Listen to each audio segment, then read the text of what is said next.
नमस्कार बच्चों। कल के वीडियो में हम बात कर रहे थे प्लास्टर ऑफ पेरिस की, उसके बनाने की विधि, उसके गुणधर्मों के बारे में हमने समझा।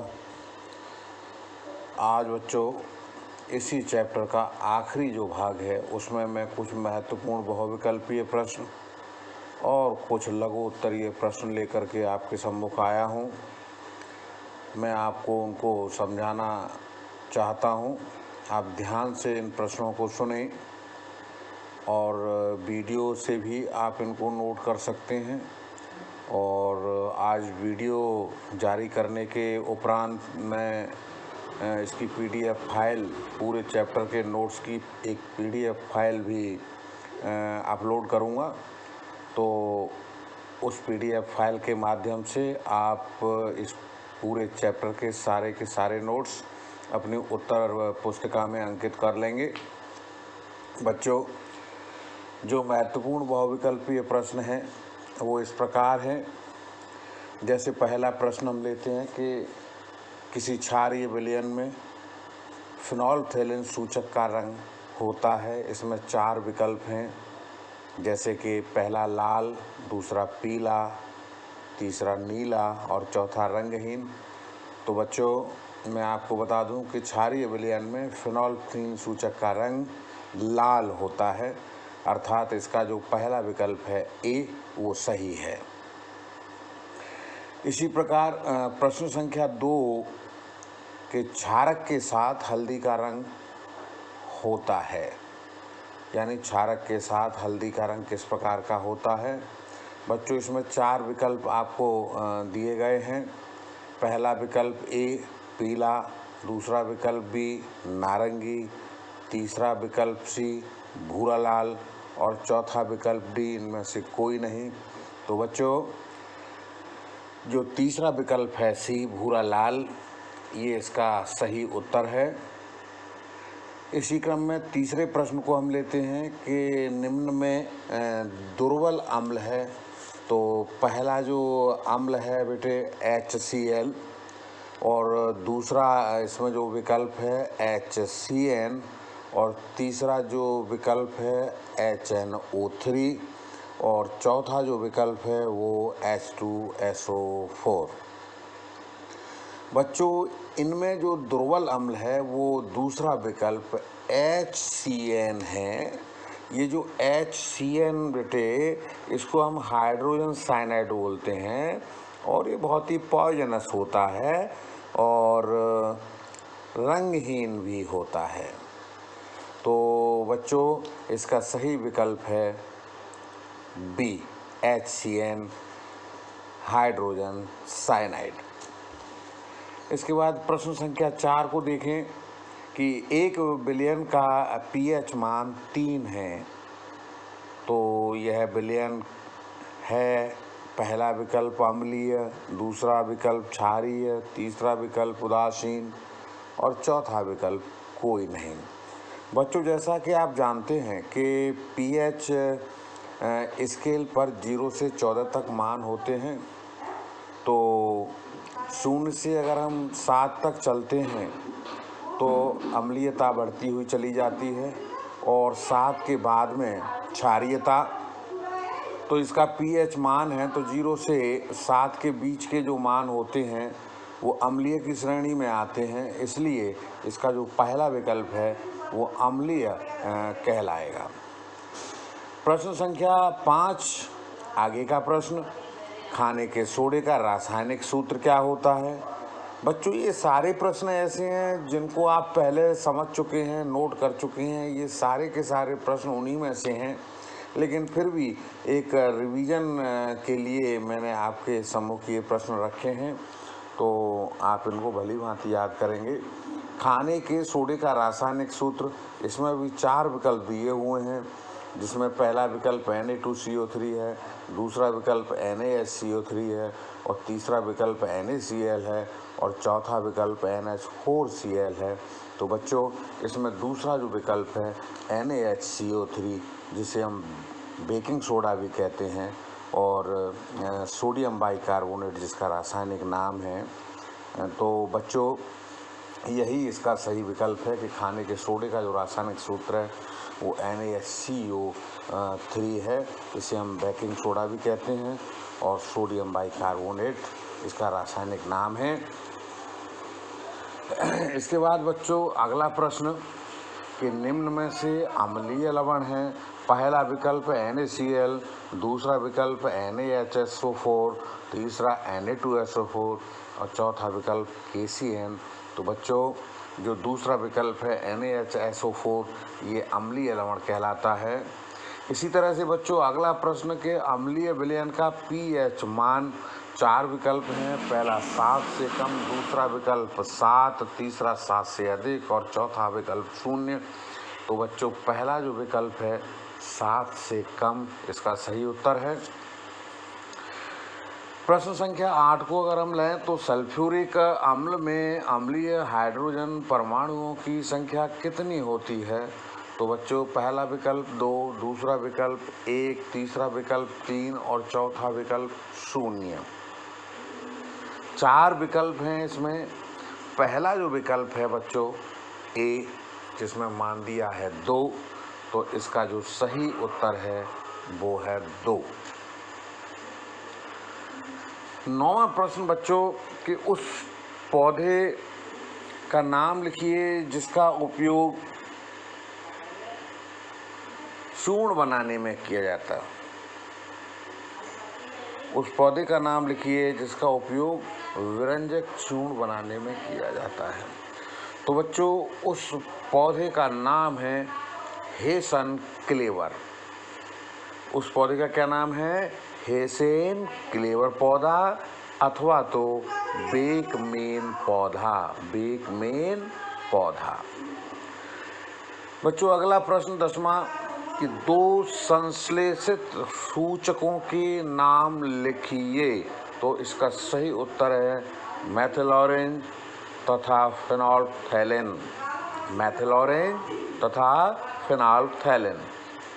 बच्चों 11वां प्रश्न कि अम्लों की प्रबलता किस बात पर निर्भर करती है।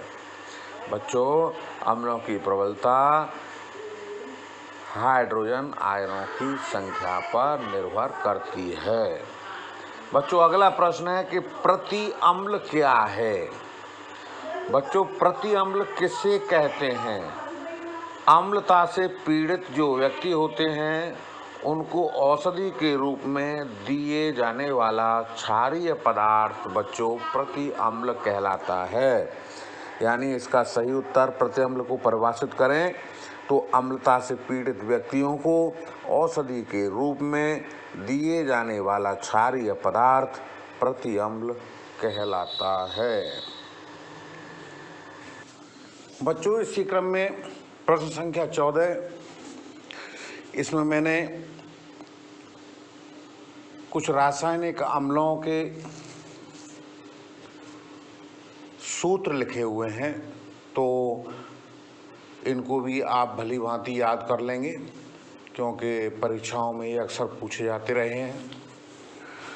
जैसे कि नाइट्रिक अम्ल का रासायनिक सूत्र HNO3, एसिटिक अम्ल का रासायनिक सूत्र CH3COOH, कैल्शियम हाइड्रोक्साइड का रासायनिक सूत्र COH का होल ट्वाइस और पोटेशियम हाइड्रोक्साइड इसका रासायनिक सूत्र KOH। बच्चों अम्लीय वर्षा क्या होती है? इससे पहले की वीडियोज में भी हम इस बात पर एक बार डिस्कशन कर चुके हैं, लेकिन फिर भी मैंने इसको यहाँ रखना उचित समझा है। ये जनरल नॉलेज का भी प्रश्न है और अक्सर परीक्षाओं में भी पूछा जाता है कि अम्लीय वर्षा से आप क्या समझते हैं। बच्चों जब वर्षा होती है और वर्षा का जो जल है यदि उसकी pH वैल्यू 5.6 यानी 5.6 से कम हो तो ऐसी वर्षा को हम अम्लीय वर्षा कहते हैं। बच्चों इसी क्रम में अगला प्रश्न pH को परिभाषित कीजिए। यानी pH वैल्यू जो होती है उसको किस तरीके से हम डिफाइन कर सकते हैं। ये एक छोटा सा प्रश्न है, और जनरल नॉलेज के लिए बहुत ही अच्छा प्रश्न है बच्चों। कक्षा में कोई भी आकर के आपसे इस प्रश्न को पूछ सकता है। मौखिक परीक्षाओं में भी ये प्रश्न अक्सर पूछा जाता है और बोर्ड की परीक्षाओं में ये प्रश्न कई बार पूछा जा चुका है। पीएच को परिभाषित कीजिए। तो इसका उत्तर बच्चों, किसी विलयन में उपस्थित हाइड्रोजन आयनों की सांद्रता ज्ञात करने के लिए एक स्केल विकसित किया गया है जिसे पीएच स्केल कहते हैं। एक बार मैं फिर से रिपीट कर दूं, किसी विलयन में उपस्थित हाइड्रोजन आयनों की सांद्रता ज्ञात करने के लिए एक स्केल विकसित किया गया है जिसे हम पीएच स्केल या पीएच पैमाना कहते हैं। ये पीएच एक संख्या है, एक नंबर है। जो पीएच स्केल होता है, जो पीएच पैमाना होता है, उस पर बच्चों 0 से लेकर 14 तक नंबर होते हैं जो किसी विलयन की अम्लीयता और क्षारीयता की प्रकृति को इंगित करते हैं। बच्चों, इसी क्रम में नेक्स्ट क्वेश्चन, अपच का उपचार करने के लिए किस औषधि का उपयोग किया जाता है? बच्चों, अपच के मायने होते हैं जो पचता नहीं है, जो पचता नहीं है। यानी जैसे हम कुछ खा पी लेते हैं और कुछ खाने के बाद जब हमारे पेट में दर्द होने लगता है, एसिडिटी हो जाती है, खट्टी डकारें हमको आने लगती हैं, तो अक्सर ये कहा जाता है कि जो खाना हमने खाया है वो पचा नहीं है। खाना न पचने की घटना अपच कहलाती है बच्चों। और इस अपच का उपचार करने के लिए हम एंटासिड्स का इस्तेमाल करते हैं। एंटासिड बच्चों, बाजार में बहुत सारी दवाइयाँ आती हैं इस अपच से बचने के लिए, लेकिन उन सब में एंटासिड का इस्तेमाल किया जाता है। इसका जो मुख्य नाम है वो एंटासिड है। कंपनियों के नाम अलग अलग हो सकते हैं, लेकिन उनका जो रासायनिक संगठन है वो एंटासिड है। बच्चों, next question, plaster of Paris को आर्द्ररोधी बर्तन में रखा जाता है, क्यों? बच्चों, हम कल के वीडियो में हमने प्लास्टर ऑफ पेरिस को पढ़ा था। मैंने आपको बताया था कि प्लास्टर ऑफ पेरिस एक सफ़ेद रंग का चूर्ण होता है। बच्चों, जब इसमें जल मिलाया जाता है तो जल के साथ मिलकर के ये जिप्सम का निर्माण करता है। बच्चों, इसीलिए प्लास्टर ऑफ पेरिस को आर्द्ररोधी बर्तन में रखा जाता है। आर्द्ररोधी बर्तन ऐसा होता है कि उस बर्तन में किसी भी प्रकार की नमी या मॉइस्चर होने की संभावना नहीं होती है। तो बच्चों, प्लास्टर ऑफ पेरिस नमी में यानी जल की उपस्थिति में या जल के संपर्क में आते ही जिप्सम में कन्वर्ट हो जाता है। जिप्सम एक ठोस कठोर पदार्थ में कन्वर्ट हो जाता है। तो बच्चों, इसलिए हमेशा प्लास्टर ऑफ पेरिस को ऐसे आर्द्ररोधी बर्तन में रखते हैं जहाँ के उसे किसी भी प्रकार से नमी न मिल पाए। बच्चों, इन सभी प्रश्नों को आप बहुत अच्छी तरह से याद करेंगे। ये 2 चैप्टर आज आपके पूरे होने जा रहे हैं। आज की ये लास्ट वीडियो है इस चैप्टर की। कल से हम तीसरा चैप्टर धातु और अधातु शुरू करेंगे। मैं चाहता हूँ कि आप ये दोनों चैप्टर के नोट्स भली भांति अपनी नोटबुक में उतार लें और इनको ढंग से याद कर लें। बच्चों, इसी क्रम में अब हम आगे चलेंगे और अगला प्रश्न लेंगे।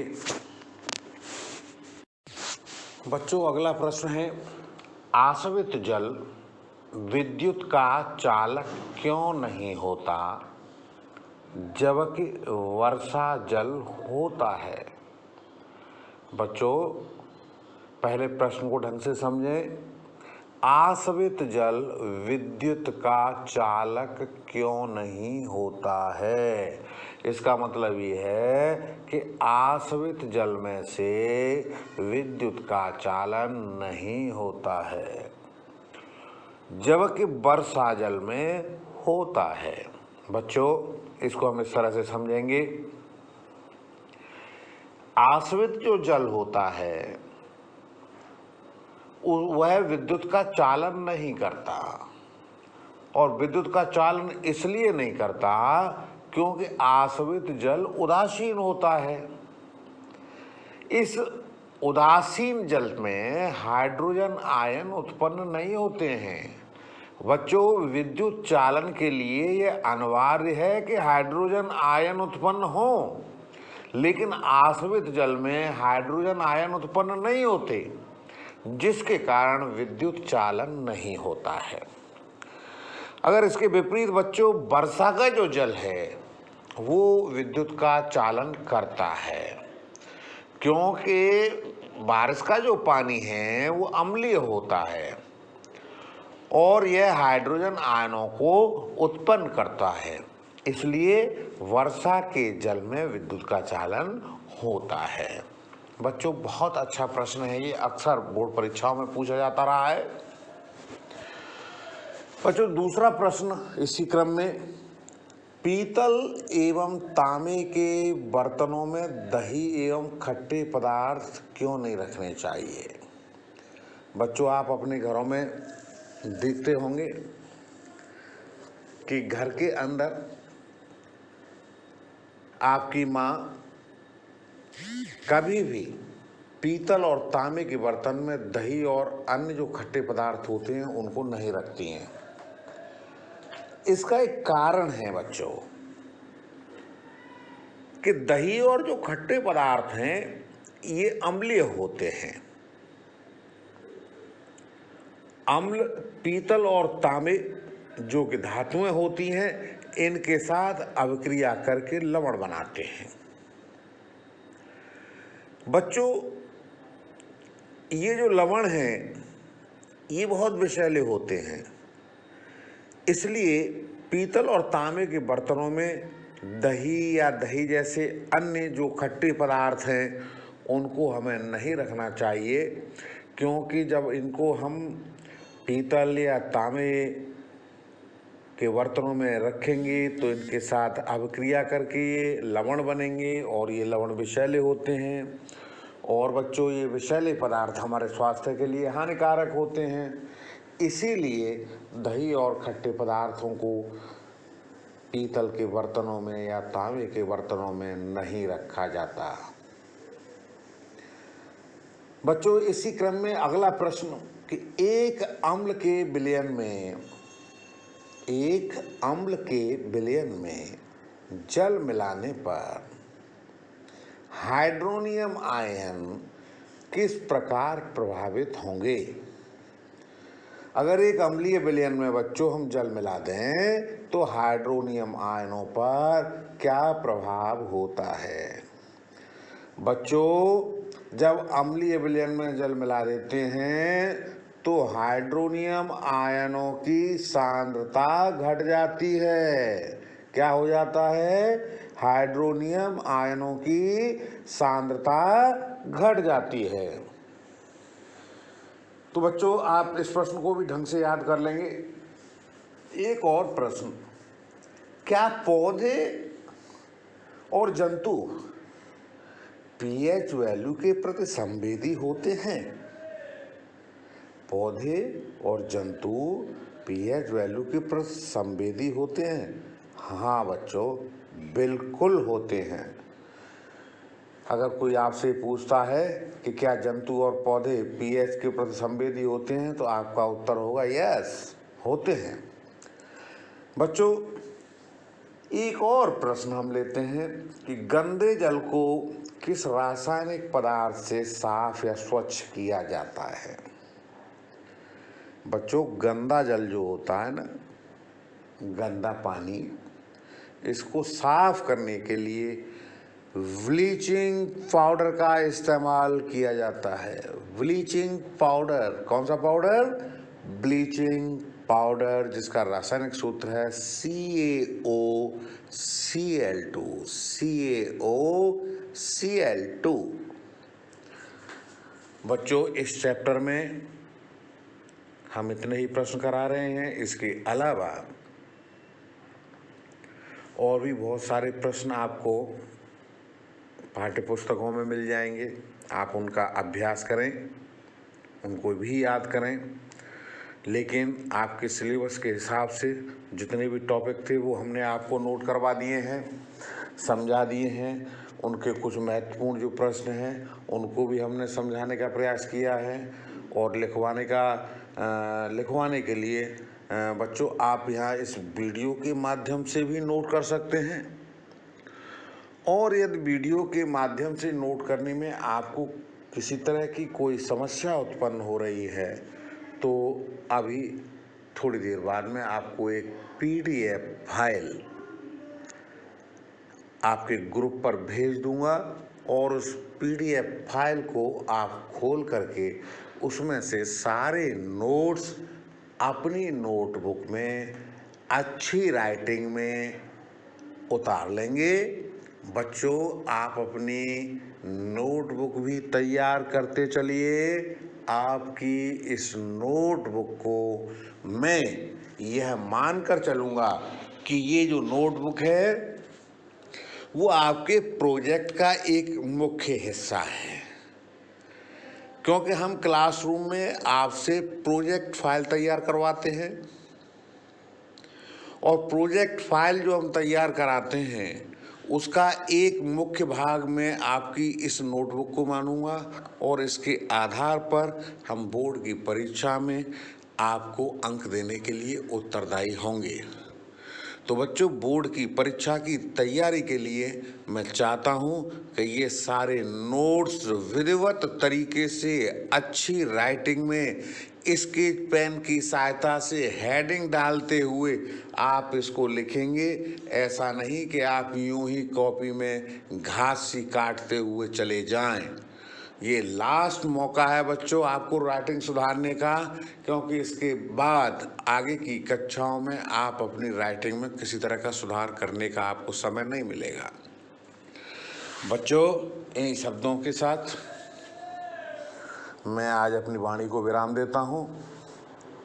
नमस्कार।